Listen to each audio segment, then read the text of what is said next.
और आइए सीधा लिए चलते हैं आपको लखनऊ, जहां मंडी सचिवों को नियुक्ति पत्र वितरण करने के लिए कार्यक्रम का आयोजन किया गया है। सीएम योगी आदित्यनाथ संबोधित कर रहे हैं। उसको आत्मविश्वास से भरपूर करो,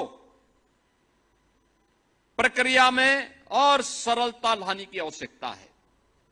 आज परिणाम हमारे सामने है। हमने माध्यमिक शिक्षा को पूरी तरह पारदर्शी तरीके के साथ जोड़ा है। नकल विहीन परीक्षा भी है, साथ साथ समय से परिणाम भी है। दोनों एक साथ आ रही है। उच्च शिक्षा से भी, विश्वविद्यालयों से भी कहा गया है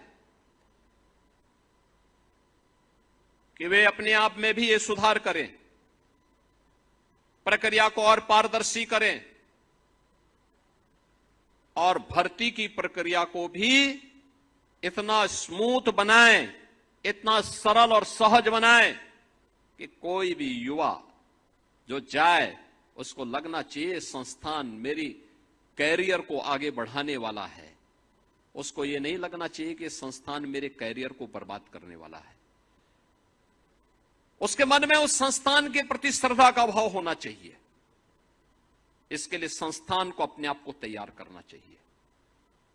केवल एजुकेशन नहीं, स्किलिंग के लिए भी, कैरियर काउंसलिंग के लिए भी और एम्प्लॉयमेंट के भी एक केंद्र के रूप में उन संस्थानों को अपने आप को तैयार करना होगा। और इसीलिए मैं सभी आयोग और बोर्डों से कहूंगा कि गवर्नमेंट का कोई हस्तक्षेप नहीं है आपके कार्य में, कोई हस्तक्षेप नहीं।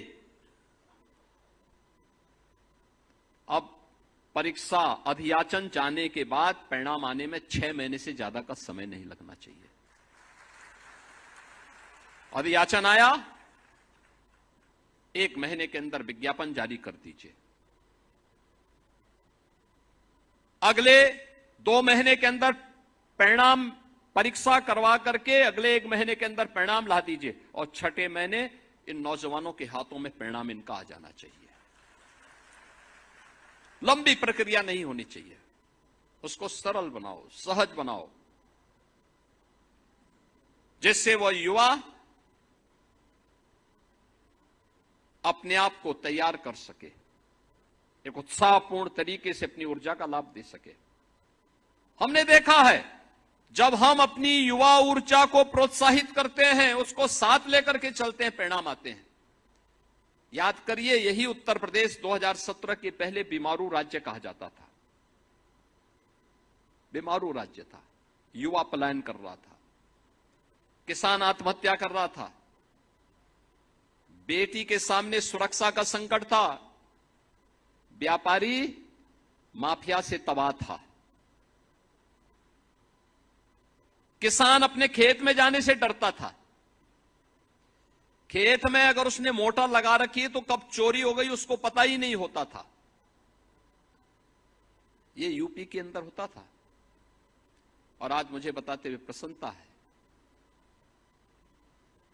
आज मुझे बताते हुए प्रसन्नता है, हमने जो 9,30,000 नौजवानों को, यूपी के नौजवानों को यूपी के अंदर नौकरी दी है। परिणाम क्या है?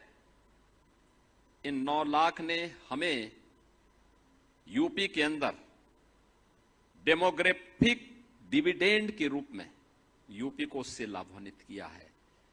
यूपी की अर्थव्यवस्था को 3 गुना करने, यूपी की प्रति व्यक्ति आय को 3 गुना करने में इन नौजवानों ने योगदान दिया है। इनकी प्रतिभा का लाभ हमने उठाया है। पिछली सरकारें युवाओं के भविष्य के साथ खिलवाड़ करती थी, छात्र के जीवन के साथ खिलवाड़ करती थी, नौकरी बंदर बांट करके पैसे के बल पर देती थी। मैं जब यहां पे